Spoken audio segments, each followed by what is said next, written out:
Hi, Damaris Ocasio here, reporting on my philosophical orientation questionnaire. This is my first video journal, so welcome. Um, I wanted to report, so during my questionnaire, my dominant operating philosophy was human value.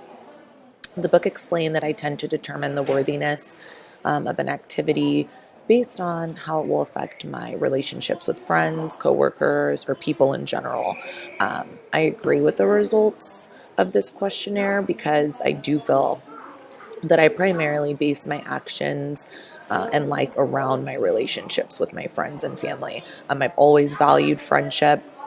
I've always had a lot of friends.